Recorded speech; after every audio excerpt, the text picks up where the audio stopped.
তারপরে যখন যেমন হয় বিচার মিছিল সবই হয়, আজ ওনাদের পাশে কেউ নেই। এটাতে সিমেন্ট ডিটেক্ট করেছে, ব্লাডও ডিটেক্ট করেছে, তো সেটা এখন চলছে, কিন্তু আজ অব্দি কোর্টের কোনো বিচার নেই।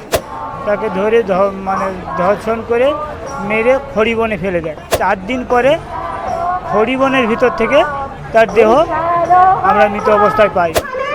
6.5 বছর ধরে মামলা চলছে মেয়ের বিচারের জন্য। আজকে তমলুক থেকে এত দূরে এই যে রাত দখলের যে যাত্রা, মহিলাদের সেই যাত্রা এসে পৌঁছেছে শুধুমাত্র মেয়ের বিচারের জন্য, যেখানে সেই বিচারে কিন্তু এখনো পর্যন্ত কোনো রকম কোনো সুরাহ হয়নি, নেই কোনো সরকারের তরফ থেকে কোনো রকম কোনো সাহায্য না প্রশাসনের তরফ থেকে। এবং সেই দাবি নিয়ে আজকে তারা এই জায়গায় অর্থাৎ এই যাদবপুরে উপস্থিত হয়েছে এবং সরাসরি তাদের কাছ থেকে শুনে নিন তাদের সেই দুঃখের কথা বা তাদের সেই বলতে পারেন যে মর্মাহত কাহিনী, যেখানে কিনা 4 দিন পরে নিজের মেয়েকে খুঁজে পেয়েছেন, তাও মৃত অবস্থায়। এইটা আজ থেকে 6.5 বছর আগে 2018 সালের 30শে জুন মেয়ে দুপুরবেলা বাড়ি থেকে হারিয়ে যায়, নিখোঁজ হয় হঠাৎ। অনেক খোঁজাখুঁজির পরে যখন পাইনি, ওরা থানায় জানিয়েছিল। আবার 2 দিন পরে খড়িবন থেকে এক পচা গলা দেহ উদ্ধার করা হয়েছিল। তারপরে যখন যেমন হয় বিচার মিছিল সবই হয়, আজ ওনাদের পাশে কেউ নেই, ওনারা একেবারে একা। কলকাতা সিএফএসএল দপ্তর এখান থেকে বলে দিয়েছিল যে এখানে কিছু পাওয়া যাচ্ছে না স্যাম্পেলে। তো আমরা সেটাকে হাইকোর্টে চ্যালেঞ্জ করেছিলাম। হাইকোর্ট থেকে ওটা হায়দ্রাবাদে পাঠানো হয়েছিল। হায়দ্রাবাদের থেকে রিপোর্ট যেটা এসে এটাতে সিমেন্ট ডিটেক্ট করেছে, ব্লাডও ডিটেক্ট করেছে, তো সেটা এখন চলছে, কিন্তু আজ অব্দি কোর্টের কোনো বিচার নেই। ডেটের পর ডেট হচ্ছে। ওনার একটা হতদরিদ্র পরিবারের বাবা একাই ছুটছে এখন। এখনো 6.5 বছর ধরে সেই মামলা এখনও চলছে। যদি আমি বলি আর্থিক দিক থেকে তো একদম না, একদম না। সেটা মিষ্টির দোকানে সামান্য রোজের চাকরি করে।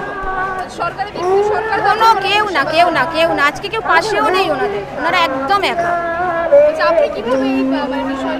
আমরা প্রথম থেকেই আছি, আমার বাড়ি বাগনানে, আমরা প্রথম থেকেই ওনাদের সাথে আছি। আচ্ছা, উনি যেই গ্রামের ঘটনা বলছেন, গ্রামের জায়গাটা যদি বলতেন। উনি বলেন তমলুকের। হ্যাঁ, তমলুক থানার অন্তর্গত চিয়ারা গ্রাম, পূর্ব মেদিনীপুর জেলা। না, একদম না, একদম। আর কেউ নেই ওনাদের পাশে, এটাই হচ্ছে সব থেকে বড়। তখন অনেক মিটিং মিছিল, অনেক লোক গেছে, আজ কেউ নেই। এত দূর থেকে এই বিচারে একদম একদম। আমরাও চাই যে মেয়েটির সাথে যেটি হয়েছে আর কি করে এরও বিচার হোক, এটাই আমাদের দাবি। মানে কতদিনের ঘটনা এটা? আজ থেকে প্রায় 6.5 বছর আগে। ওটা তারিখটা ছিল 30/5/2018। বাড়িতে আমরা ছিলাম। ওনার মা হচ্ছে যে একটু বাড়িতে ছিল না, আমি বাড়িতে ছিলাম। তারপর খাওয়া দাওয়ার পর আমি একটু ঘুমাইছিলাম। ও হচ্ছে বাইরের দিকে গেছিলো, সেই সুযোগে তাকে ধরে ধর্ষণ করে মেরে খড়িবনে ফেলে দেয়। আমরা তো জানি না, মোটামুটি খোঁজ খবর নিয়ে পাই না। 4 দিন পরে খড়িবনের ভিতর থেকে তার দেহ আমরা মৃত অবস্থায় পাই। আচ্ছা, কত বছর বয়স হয়েছিল এটা? মেয়েটার তখন বয়স ছিল 14 বছর। এটা সকালে কোন সময় হয়েছিল?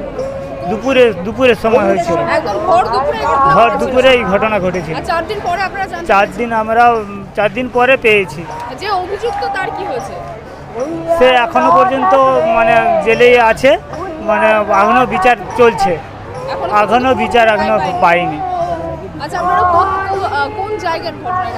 এটা তমলুক থানা অন্তর্গত, পূর্ব মেদিনীপুর জেলা তমলুক থানার অন্তর্গত চিয়ারা গ্রামে। আচ্ছা, আপনি অত দূর থেকে এখানে এসেছেন আজকে এই বিচারের জন্য? হ্যাঁ, বিচারের জন্য এখানে আসছি। আপনার তো একটা ছোট মেয়েও আছে দেখছি। হ্যাঁ। তদন্ত যেভাবে চলছে বা বিচার ব্যবস্থা এত যে লেট হচ্ছে, সেই বিষয়ে কি বলবেন? হচ্ছে না তো, কোনো রেটে হচ্ছে, কোনো দিন হচ্ছে না, ঝিমিয়ে চলছে, এইভাবে চলছে।